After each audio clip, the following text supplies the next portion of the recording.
인간경 제20 이색 이상분.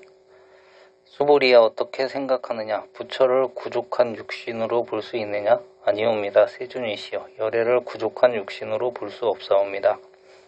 왜 그러냐 하오면, 열애께서 말씀하신 구족한 육신이 곧 부족한 육신이 아니라 이름이 구족한 육신이기 때문이옵니다. 수보리야, 어떻게 생각하느냐? 열애를 구족한 몸매로 볼 수 있느냐? 아니옵니다. 세존이시여, 열애를 구족한 몸매로 볼 수 없사옵니다.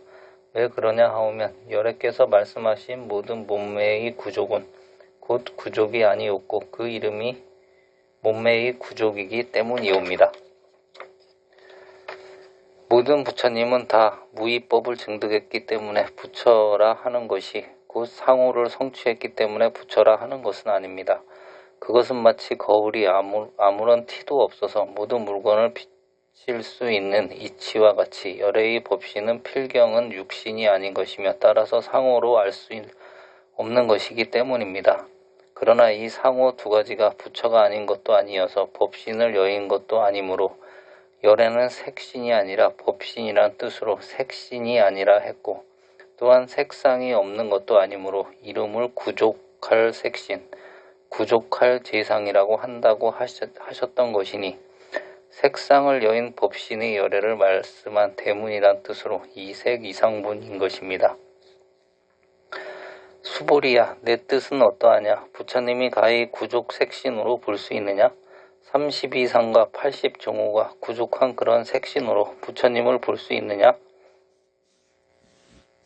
아니옵니다. 볼 수가 없습니다. 부처님이 거룩한 몸의 구족한 모습으로 볼 수 없는 것이옵니다. 왜 그러냐 하오면, 열애께서 구족 색신이라고 설명하신 것은 곧 그게 구족 색신이 아니기 때문이옵니다.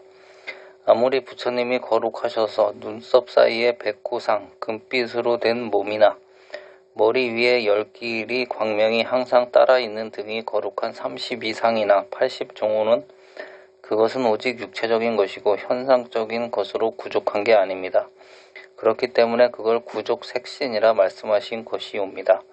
그것은 물질로 있는 것이고 환으로 있는 것이므로 그런 내용은 참으로 구족한 게 아니고 이 말을 듣는 이 마음자리만이 참다운 것입니다. 그러므로 물질적인 환으로 부처님을 보려고 해서는 안 됩니다.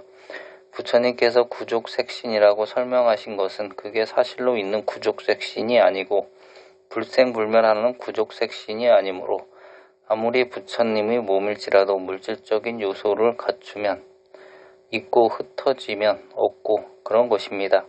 부처님이 법신만이 상주불멸하고 보신이나 화신은 다 우리 중생 몸뚱이나 한 가지로 생멸합니다.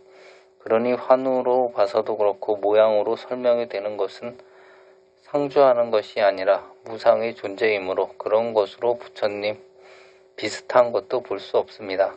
수보리야, 내 뜻은 어떠하냐? 만일 열애가 가히 구족 제상으로 볼 수 있느냐? 아까는 몸뚱이를 말한 것이고 이것은 어떻게 묘하게 생긴 온갖 모양으로 열애를 볼 수 있겠느냐는 뜻이니 이것은 좀 더 자세히 구체적으로 뜯어보는 것을 말합니다.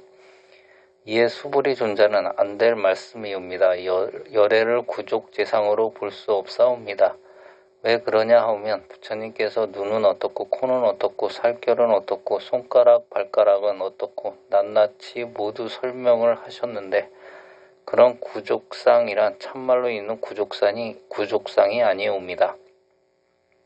참말로 눈이라고 할 만한 눈이란 없습니다. 부처님께서 말씀하신 그렇게 생긴 눈은 없고 그렇게 생긴 얼굴이라는 것도 없사옵니다. 그런 걸 구족상이라 하옵니다. 그렇게 별로 오래지 않은 외정 때 활량으로 잘 놀고 하시던 분이 출가했는데 이 이는 저녁 9시가 되어 잠자리에 눕기만 하면 손바닥으로 땅바닥을 치면서 밤새도록 노래를 부릅니다. 육자배기도 하고 온갖 노래를 밤새도록 하는데 아침에 깨어나면 아무것도 모릅니다. 그런 것도 심리학적으로 전부 이해될 수는 있을 겁니다.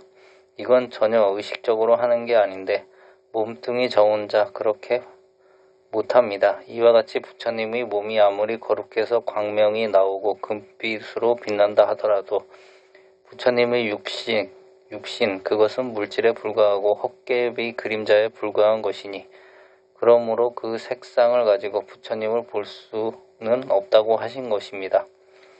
또 중생들은 색상에만 떨어질 뿐만 아니라 과학이니 철학이니 종교니 하는 법에도 걸립니다. 그래서 안욕따라 삼막삼볼이라 할 수 없는 그런 것을 안욕따라 삼목삼볼이라 한다 하면 중생들은 그 말에 떨어지기 때문에 그 말에도 떨어지지 말라는 것입니다. 겉모양이 좋다고 눈에 걸려 넘어지고 귀에 걸려 넘어지고 맛에 걸리고 몸에 걸리고 전부 이럽니다. 그래서 자꾸 같은 말씀을 되풀이하십니다. 우리 신념 사상이 확고부동해지고 어떤 방해에도 걸리지 않도록 하시려는 것입니다. 술 보면 마시고 싶은 사람은 벌써 술에 걸린 사람이고 남녀끼리 서로 만나면 좋아지고 싶은 사람은 여자한테 걸린 사람이니 그러면 그 마음에 벌써 애착이 있어서 인과가 있는 사람이므로 인과를 초월한 무계애가 아닙니다.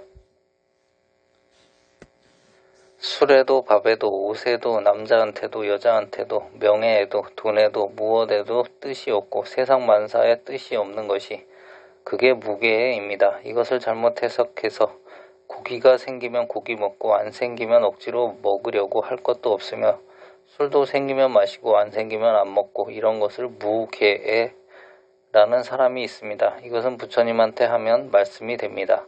부처님께서는 이게 먹은 게 안 먹은 거고 사람을 죽여도 죽인 게 아닙니다. 그러니 화엄경 53 선지식 가운데 어떤 부사는 국왕인데 선제동자가 그분을 한번 만나보니 아주 폭군이 돼가지고 말 한마디만 잘못해도 목을 베어 하루에도 수백 명을 죽이는 겁니다. 그래서 선제동자가 보니 도무지 선지식이 아닌 것 같아서 아무래도 마귀굴로 내가 잘못 찾아왔구나 하고 의심하다가 먼저 선지식으로부터 그렇게 의심하지 말고 어서 들어가서 법을 물으라는 당부를 재차 듣고 할 수 없이 들어가서 절을 하고는 법문을 청했습니다. 그리하여 한량없는 무량삼매를 깨달을 수 있는 큰 법문을 들었습니다. 그래놓고 보니 참말로 선지식임을 깨닫고 그 중생제도 하는데 가지가지 방법이 있겠지만은 어째서 보살님께서 그렇게 사람을 쉽게 죽여야 되겠습니까? 그러니까 그 보살님이 웃으면서 너 그렇게 생각하지 말라. 내가 살인하는 사람이 아니다. 내가 금생뿐 아니라 내 생에도 과거에도 백천만생을 돌아다녀도 개미 한번 밟아본 적이 없느니라. 그러면 지금까지 이렇게 살생을 하시는 이것은 무엇입니까? 1년만 해도 사람이 수십만 명이 죽는데 그래도 안 죽였다 하시면 되겠습니까? 그것은 내가 잘 몰라서 그렇지 이것은 모두 내 화신이다. 내 화신이 남의 집 아들로 태어났고 딸로 태어났고 그래서 80년 전에 태어나서 지금 80세가 된 것도 있고 그러하니라. 시간 공간을 초월한 자리니까 그 보살님으로 봐서는 지금 곧 하고 앉아 있는 건데 우리가 보기에는 남의 집 아들이 80년이 되었으니까 역사적 사실인 것처럼 보입니다. 그러니 그 보살이 그렇게 화신을 보내서 역사적인 인간이 되어가지고 일만 저지릅니다.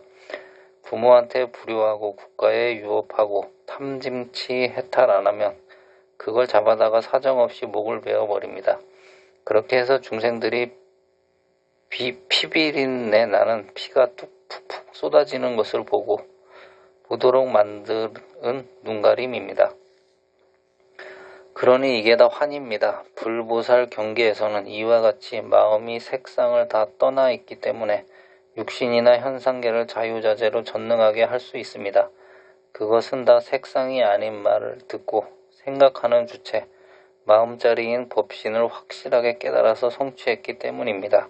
그러므로 열애를 참으로 본다는 것은 곧 자기의 법신을 깨닫지 않으면 안 되는 것이며 30 이상 80 종호를 가지고 할 수 없으니 그것은 법신이 그림자이고 마음의 환이기 때문입니다.